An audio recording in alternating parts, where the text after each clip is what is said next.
नमस्कार दोस्तों, आपका हार्दिक स्वागत है आपके अपने यूट्यूब चैनल लर्निंग एक्सीलेंस पर। और मैं हूं आपका साथी शुभम जांगड़ा।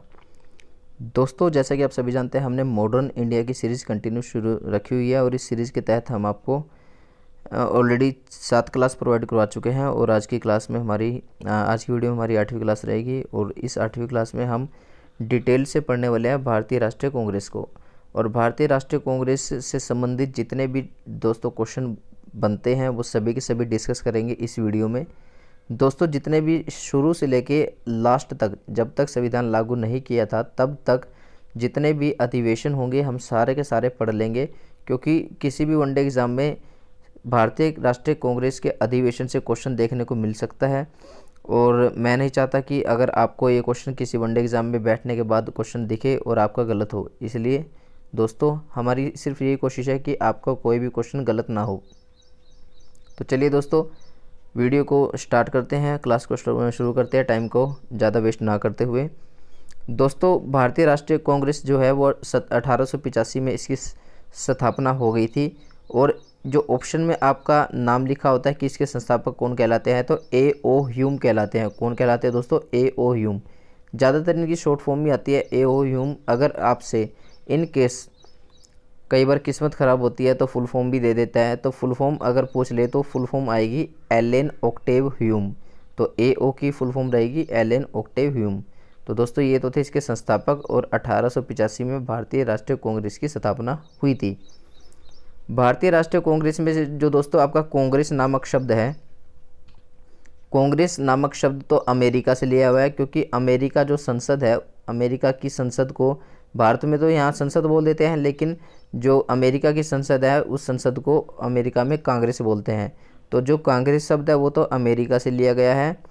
और जो भारतीय राष्ट्रीय शब्द है, ये दोनों के दोनों दादा भाई नौरोजी ने दिए थे। और दादा भाई नौरोजी को the old grand man of India कहा जाता है।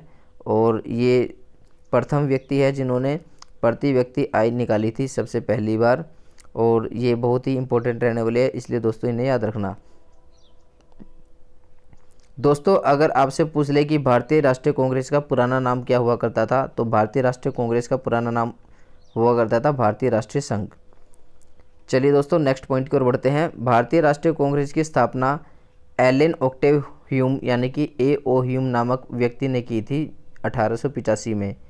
और ये A.O. ह्यूम हुआ कौन करते थे? ये रिटायर हुआ करते थे, एक अधिकारी हुआ करते थे, रिटायर्ड अधिकारी। आप इटावा के सेवानिवृत्त अधिकारी बोल सकते हैं इन्हें। और भारतीय राष्ट्रीय कांग्रेस की स्थापना के समय उस समय वायसराय हुआ करते थे लॉर्ड डफरिन। और उसके बाद दोस्तों अब शुरू होते हैं हमारे भारतीय राष्ट्रीय कांग्रेस के अधिवेशन। और अब हम सभी के सभी अधिवेशनों के बारे में डिस्कस कर लेंगे। अधिवेशन से कोई ना कोई किसी न किसी एग्ज़ाम में एक ना एक तो क्वेश्चन ज़रूर देखने को मिल सकता है, और वो आपका गलत नहीं होना चाहिए दोस्तों। अगर क्वेश्चन आता है तो आप उसे अच्छे से करके आओ। चलिए दोस्तों, पहला अधिवेशन अगर हम बात करें जब इसकी स्थापना हुई थी, तो इसका प्रथम अधिवेशन कहाँ हुआ था? होना तो दोस्तों ये पूना में, लेकिन पूना में हुआ क्या, एक बीमारी फैल गई जिस बीमारी को हैजा या प्लेग बोल देते हैं। उस बीमारी के फैलने के कारण कांग्रेस का जो प्रथम अधिवेशन है या स्थापना भी बोल सकते हो, वो पूना में नहीं हो पाई। पूना में उसको कैंसिल करके ये कहाँ हुई, फिर बम्बई में की गई। और बम्बई में जो एग्जैक्ट लोकेशन है गोकुल दास तेजपाल संस्कृति कॉलेज, ये हुआ करती थी मुंबई में लोकेशन एग्जैक्ट किसकी? भारतीय राष्ट्रीय कांग्रेस की। और दोस्तों, और भारतीय राष्ट्रीय कांग्रेस के अगर पहले अध्यक्ष पूछ ले तो W.C. बनर्जी। और W.C. बनर्जी ही लिखा आएगा ऑप्शन में। अगर ऑप्शन में W.C. बनर्जी की जगह फुल फॉर्म भी लिखी आए तो उसका भी हमारे पास सॉल्यूशन है। W.C. की फुल फॉर्म है व्योमेश चंद्र बनर्जी। तो व्योमेश चंद्र बनर्जी आए या W.C. बनर्जी आए, अगर कांग्रेस के पहले अध्यक्ष पूछे जाते हैं तो तब ये आंसर आ जाएगा आपका। उसके बाद दोस्तों इसमें 72 सदस्य हुआ करते थे।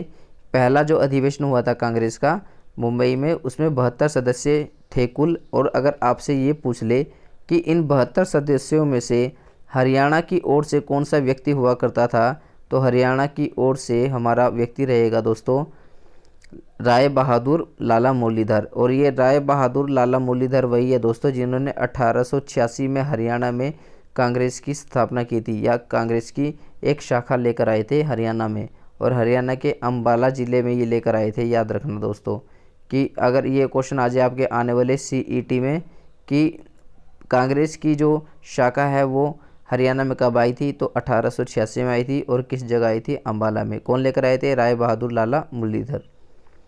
तो दोस्तों ये याद रखना इंपॉर्टेंट रहेंगे। 1886 में, इसके बाद दोस्तों 1886 में कलकत्ता अधिवेशन होता है, और उस कलकत्ता अधिवेशन की अध्यक्षता करते हैं दादा भाई नौरोजी। और ये दादा भाई नौरोजी वही है जिसके बारे में अभी थोड़ी देर पहले जिक्र कर रहे थे हम, कि जिन्होंने भारतीय राष्ट्रीय वाला शब्द दिया था भारतीय राष्ट्रीय कांग्रेस का।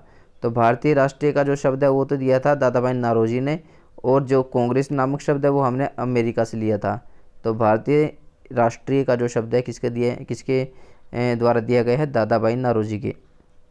दादा भाई नौरोजी को क्या बोल देते हैं, grand old man of India. यहाँ दोस्तों मैन आएगा, ये मैन पूरा नहीं लिखा गया, तो grand old man of India इन्हें ही कहा जाता है। और धन के निष्कासन का सिद्धांत इन्होंने दिया था। धन के निष्कासन का सिद्धांत में इन्होंने क्या बोला था, इन्होंने क्या किया था कि प्रति व्यक्ति आय, सबसे पहली बार प्रति व्यक्ति आय जो है वो किसने निकाली थी, दादा भाई नौरोजी ने। अब जो वर्तमान में जो प्रति व्यक्ति आय निकालने का जो काम है वो किसका हो गया है, केंद्रीय सांख्यिकी संगठन का। अब ये काम करती है प्रति व्यक्ति आय निकालने का। हाउस ऑफ कॉमन में बैठने वाले प्रथम भारतीय हुआ करते थे दादा भाई नौरोजी। ये बहुत बड़ी बात है दोस्तों, क्योंकि जब अंग्रेज़ों का शासन हुआ करता था तो हाउस ऑफ कॉमन में सभी के सभी मेंबर अंग्रेज़ों के हुआ करते थे। उसमें साफ साफ शब्दों में लिखा हुआ था कि dogs and Indians are not allowed.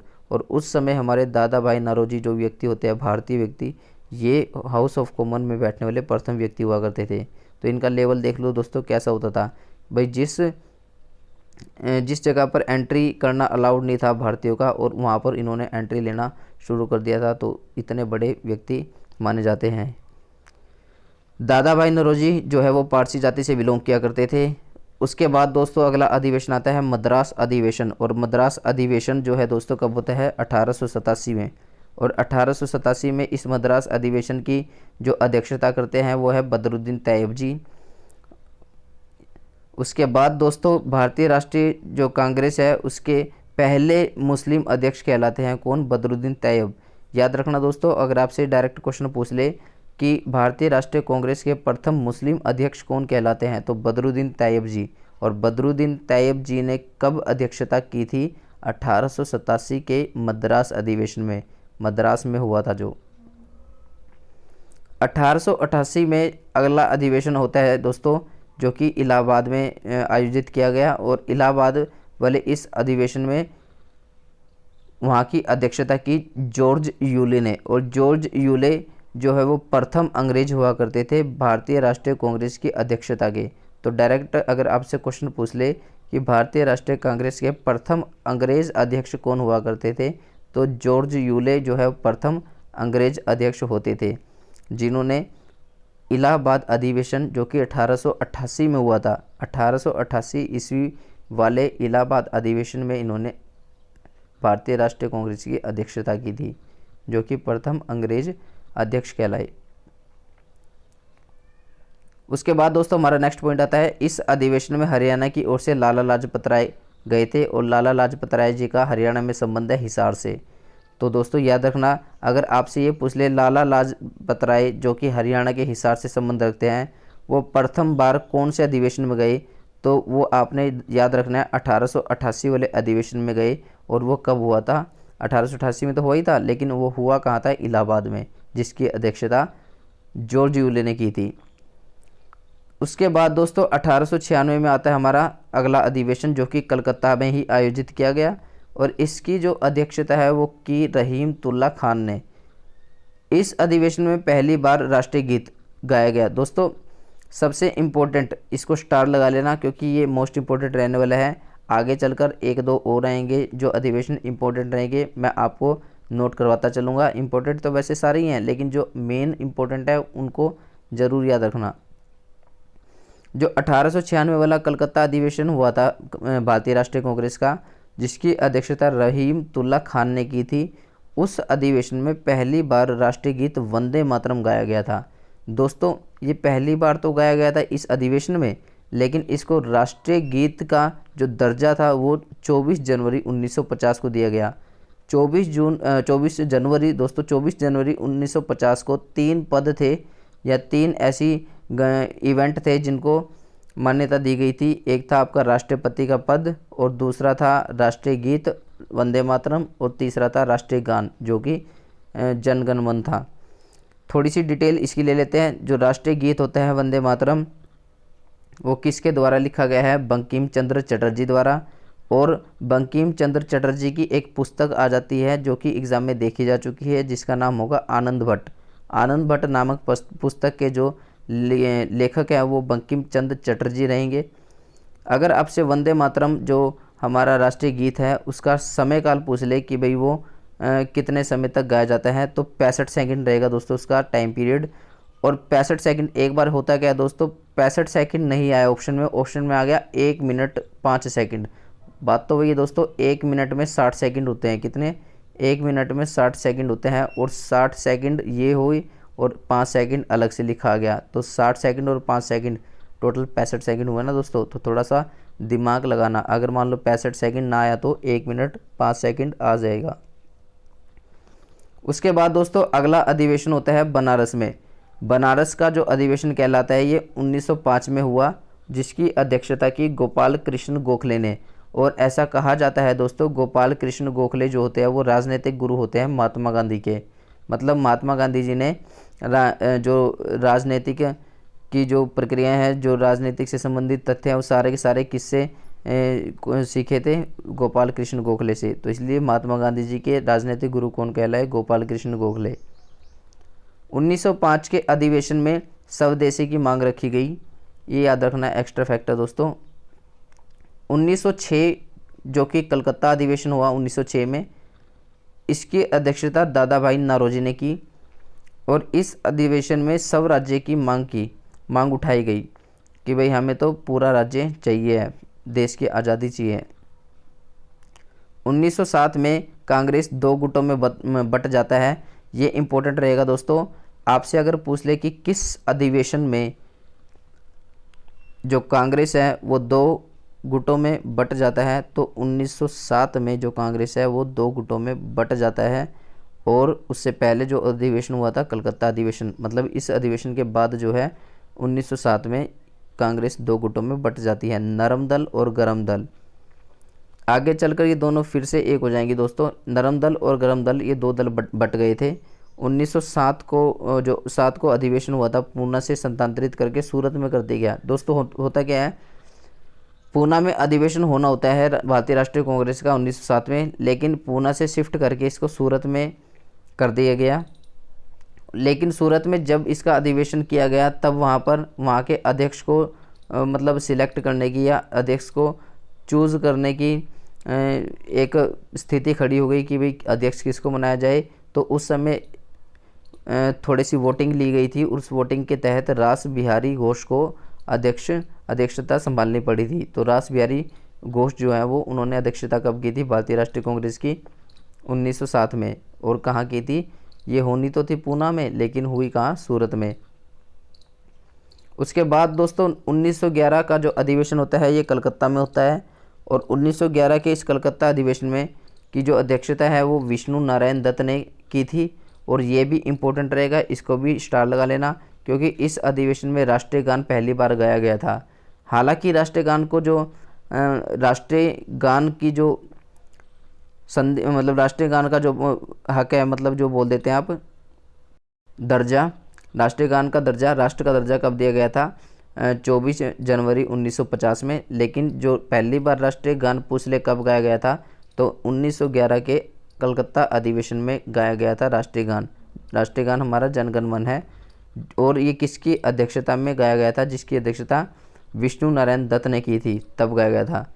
राष्ट्रीय गान जो है किसने लिखा था? रविंद्रनाथ टैगोर जी ने लिखा था। और रविंद्रनाथ टैगोर जी की एक पुस्तक बड़ी ही फेमस है जो आ जाती है वनडे एग्जाम में, तो गीतांजलि नामक पुस्तक जो है इसके रचयिता कौन है, इसके लेखक कौन रहेंगे? रविंद्रनाथ टैगोर।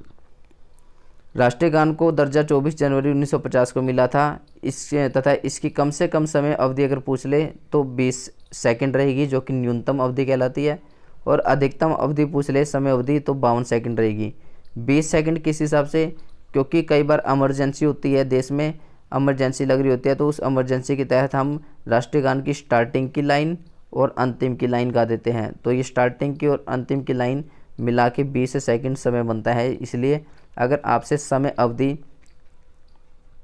न्यूनतम वाली पूछ ले, कम समय वाली पूछ ले तो 20 सेकंड, और अधिकतम पूछ ले तो 52 सेकंड रहेगा।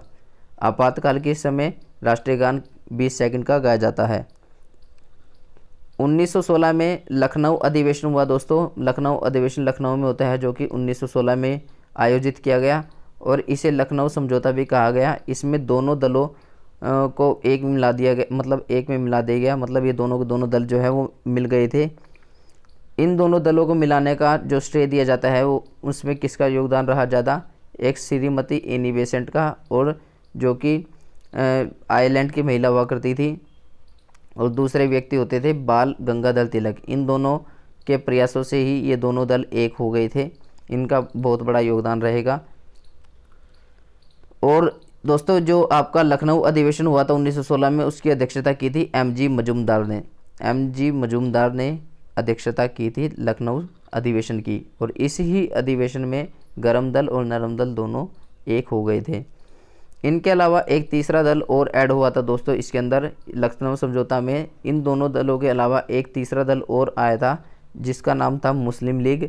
और मुस्लिम लीग को इस अधिवेशन में प्रथम चुनाव प्रणाली की मांग को स्वीकार कर लिया गया था। इसका मतलब ये है कि जो मुस्लिम लीग है वो अलग से चुनाव लड़ सकते थे, और ये जो इन्हें अथॉरिटी मिली थी, इनकी ये मांग स्वीकार की थी। आगे चलकर यही सबसे बड़ी भूल पैदा करेगी, मतलब पाकिस्तान को जन्म देने का जो प्रथम गलत स्टेप है वो यहीं से हुआ था कि पाकिस्तान आगे अलग से बनाने की ज़रूरत पड़ गई थी, क्योंकि मुस्लिम लीग को अलग से चुनाव लड़ने की आज़ादी मिल गई थी, और वो इसी दम पे आगे चलकर पाकिस्तान को बनाने का योगदान करते हैं। 1917 में कलकत्ता अधिवेशन हुआ, और इसकी अध्यक्षता की श्रीमती एनी बेसेंट ने। दोस्तों ये भी इम्पोर्टेंट रहेगा। ये इम्पोर्टेंट कैसे रहेगा, अगर आपसे ये पूछ ले कि भारतीय राष्ट्रीय कांग्रेस की प्रथम महिला अध्यक्षता कौन है, तो वो रहेगी श्रीमती एनी बेसेंट। और इसने अध्यक्षता कब की थी, 1917 में कलकत्ता अधिवेशन में। यहाँ पे दोस्तों दो क्वेश्चन बन सकते हैं। अगर आपसे प्रथम महिला पूछ ले भारतीय राष्ट्रीय कांग्रेस की, तो आएगा श्रीमती एनी बेसेंट। और अगर आपसे प्रथम भारतीय महिला पूछ ले, ये याद रखना, ये तो है प्रथम महिला पूछे तो श्रीमती एनी बेसेंट, जो कि आयरलैंड की महिला थी। और प्रथम महिला भारतीय महिला पूछ ले, प्रथम भारतीय महिला कौन, भारतीय राष्ट्रीय कांग्रेस की अध्यक्ष, तो आएगा सरोजिनी नायडू। 1920 के कलकत्ता अधिवेशन में, जिसकी अध्यक्षता लाला लाजपत राय जी ने की थी, और इनकी अध्यक्षता में ही असहयोग आंदोलन का प्रस्ताव पारित किया गया था। डायरेक्ट क्वेश्चन पूछ लेता है, असहयोग आंदोलन कब लाया गया, तो 1920 में असहयोग आंदोलन लागू किया गया, और 1920 के नागपुर अधिवेशन में असहयोग आंदोलन की पुष्टि की गई थी। 1924 में बेलगांव, जो कि पूना में पड़ता है, उसमें अधिवेशन हुआ, और जिसकी अध्यक्षता महात्मा गांधी ने की।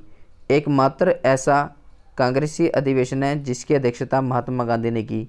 ये क्वेश्चन डायरेक्टली देखा जा सकता है क्वेश्चन में, उसमें एग्ज़ाम में, कि ऐसा कौन सा अधिवेशन था जिसकी अध्यक्षता महात्मा गांधी ने की। तो 1924 में हुआ बेलगांव, जो कि पूना में पड़ता है, ये अधिवेशन था भारतीय राष्ट्रीय कांग्रेस का, जिसकी अध्यक्षता पहली बार महात्मा गांधी ने की थी, और एक ही बार की थी। इसके बाद महात्मा गांधी एक बार भी अध्यक्ष नहीं बने। तो एकमात्र ऐसा अधिवेशन है कांग्रेस का जिसमें महात्मा गांधी जी ने अध्यक्षता की थी।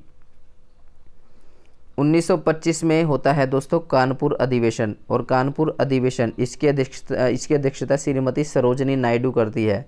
ये देखो दोस्तों क्वेश्चन दोबारा रिपीट हो गया, मैं पहले भी आपको बता चुका। अगर भारतीय राष्ट्रीय कांग्रेस की प्रथम महिला अध्यक्ष पूछ ले तो आएगा श्रीमती एनी बेसेंट, और अगर आ जाए भारतीय राष्ट्रीय कांग्रेस की प्रथम भारतीय महिला अध्यक्ष कौन बनी? तो श्रीमती सरोजनी नायडू 1925 के अधिवेशन में बनी थी, कानपुर अधिवेशन में, जो भारतीय राष्ट्रीय कांग्रेस की अध्यक्षता की थी किसने? सरोजनी नायडू ने। उसके बाद दोस्तों हमारा पॉइंट आता है अगला, 31 दिसंबर 1929 को लाहौर अधिवेशन हुआ, जिसकी अध्यक्षता पंडित जवाहरलाल नेहरू ने की, और इस अधिवेशन में पूर्ण साम्राज्य का प्रस्ताव पारित किया गया। 2018 के HSSC कलरक में ये क्वेश्चन आया था, मैं आपको पहले ही बता दूं। 2018 के HSSC कलरक में क्वेश्चन पूछने का तरीका अलग था। उसमें ये पूछा गया था कि भारत ने पहला सांकेतिक स्वतंत्रता दिवस कब बनाया था? पहला सांकेतिक स्वतंत्रता दिवस कब बनाया था? तो दोस्तों 31 दिसंबर 1929 को लाहौर में अधिवेशन होता है भारतीय राष्ट्रीय कांग्रेस का, जिसकी अध्यक्षता पंडित जवाहरलाल नेहरू करते हैं। उस अधिवेशन में पूर्ण स्वराज्य का प्रस्ताव पारित किया गया, और इसमें यह कहा गया कि आने वाली 26 जनवरी 1930 को हम सभी भारतीय स्वतंत्रता दिवस तो मनाएंगे। तो नोट यहाँ ये रखना कि प्रथम सांकेतिक स्वतंत्रता दिवस 26 जनवरी 1930 को मनाया गया। इसमें पंडित जवाहरलाल नेहरू ने मतलब पहले भारतीय थे जिन्होंने तिरंगा फहराया था। तो ये दोस्तों याद रखना, बहुत इंपॉर्टेंट फैक्ट रहेगा, आगे भी ये क्वेश्चन देखने को मिल सकता है। 1931 में कराची अधिवेशन हुआ। कराची के अधिवेशन में इसकी अध्यक्षता किसने की? सरदार वल्लभ भाई पटेल ने की, और इसी अधिवेशन में कांग्रेस ने अपने घोषणा पत्र में मौलिक अधिकारों को शामिल किया। दोस्तों आपसे क्वेश्चन ये पूछ लेते हैं कि मौलिक अधिकारों को पहली बार जोड़ने का प्रयास कब किया? तो 1931 के कराची अधिवेशन में, जिसकी अध्यक्षता सरदार वल्लभ भाई पटेल ने की, उस अधिवेशन में मौलिक अधिकारों को शामिल किया गया था, और ये घोषणा पत्र के माध्यम से किया गया था। कराची अधिवेशन के चलते हुए सरदार भगत सिंह और राजगुरु और सुखदेव जी को फांसी दी थी। देखो दोस्तों, एक और तो कराची का अधिवेशन चल रहा था, और दूसरी ओर हमारे जो वीर व्यक्ति हुआ करते थे, हमारे भगत सिंह और राजगुरु और सुखदेव, और इन तीनों को फांसी दी जा रही थी। 1937 का जो अधिवेशन है दोस्तों फैजपुर में हुआ, और फैजपुर में यह अधिवेशन एकमात्र ऐसा अधिवेशन था जो गांव में हुआ। फैजपुर एक गांव हुआ करता था, और ये 1937 में हुआ था अधिवेशन। पंडित जवाहरलाल नेहरू ने इसकी अध्यक्षता की थी। 1938 का जो अधिवेशन है वो हरिपुरा में हुआ, और 1939 अधिवेशन त्रिपुरी में हुआ। 1938 उसके बाद 1939, 1938 वाला अधिवेशन हरिपुरा में, 1939 वाला त्रिपुरी में।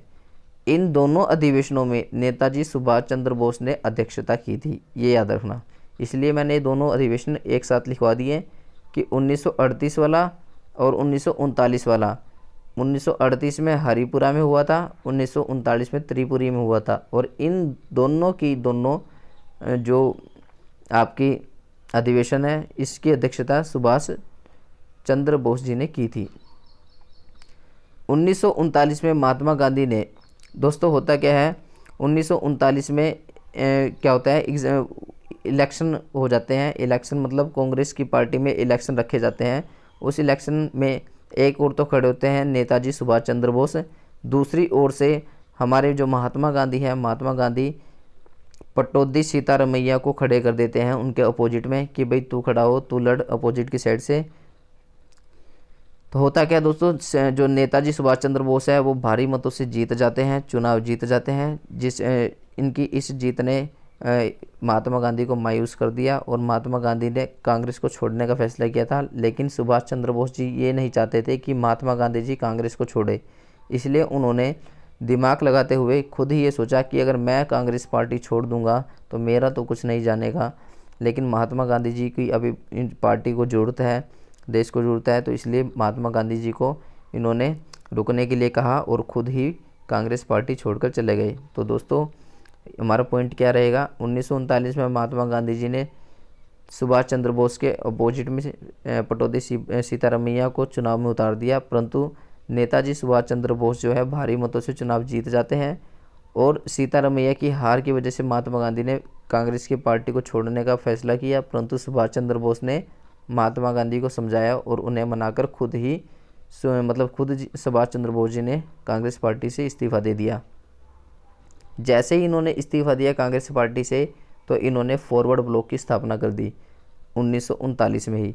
फॉरवर्ड ब्लॉक की स्थापना, ये क्वेश्चन देखने को मिल चुका है कि फॉरवर्ड ब्लॉक की स्थापना किसने की? सुभाष चंद्र बोस जी ने। नेताजी सुभाष चंद्र बोस जी का कांग्रेस की अध्यक्षता छोड़ने पर उसकी अध्यक्षता डॉक्टर राजेंद्र प्रसाद जी ने संभाली थी, क्योंकि उस वक्त उसके अध्यक्ष जो है वो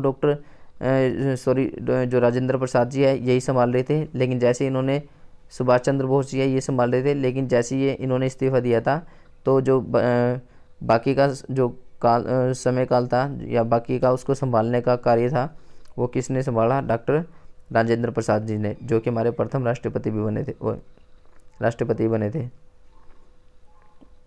उसके बाद 1946 में होता है मेरठ अधिवेशन, और मेरठ अधिवेशन होता है जो दोस्तों उसकी अध्यक्षता JB कृपलानी करते हैं।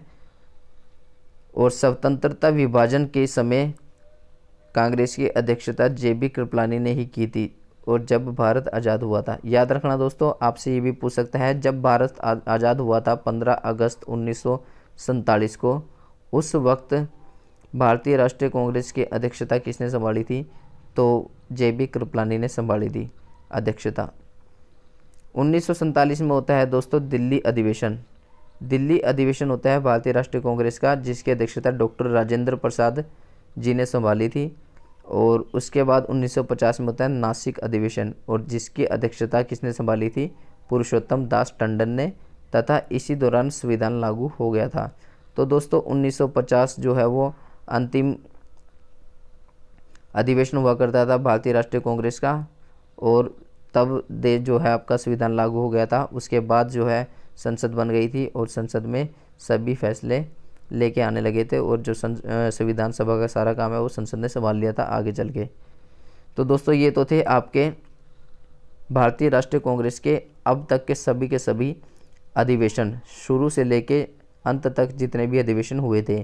तो दोस्तों उम्मीद करता हूँ इनमें से किसी भी अगर एक अधिवेशन से क्वेश्चन पूछ लिया गया और आप उसको ठीक करके आओगे, और हमारी इस वीडियो का अगर एक बच्चे को भी फ़ायदा होता है तो हमारा ये पढ़ाया हुआ वसूल हो जाएगा। क्योंकि दोस्तों हम सिर्फ आपके फ़ायदे के लिए ये वीडियो आपको प्रोवाइड करवा रहे हैं, ताकि किसी भी वनडे एग्ज़ाम में आपका कोई एक भी प्रश्न हमारी वीडियो से ठीक हो जाए। यदि दोस्तों आपको इस वीडियो की PDF फाइल चाहिए तो आप हमारे टेलीग्राम ग्रुप को ज्वाइन कर सकते हैं। वहाँ आपको हमारे यूट्यूब पर जितनी भी वीडियो पड़ी हैं उन सभी की सभी PDF फाइल मिल जाएगी, जिससे आपको नोट्स की टेंशन लेने की ज़रूरत नहीं पड़ेगी। तो उम्मीद करता हूँ दोस्तों मेरी वीडियो आपके लिए बड़ी हेल्पफुल साबित होगी, और आने वाले एग्ज़ाम में आप ज़रूर सफलता पाओगे। और अगर आपको हमारी ये वीडियो पसंद आई तो आप किसी अन्य भाई की भी ऐसे ही मदद कर सकते हैं शेयर करके। चलिए दोस्तों मिलते हैं अपनी नेक्स्ट वीडियो में, अपनी नई वीडियो में नए टॉपिक के साथ। तब तक के लिए जय हिंद, जय भारत, धन्यवाद दोस्तों।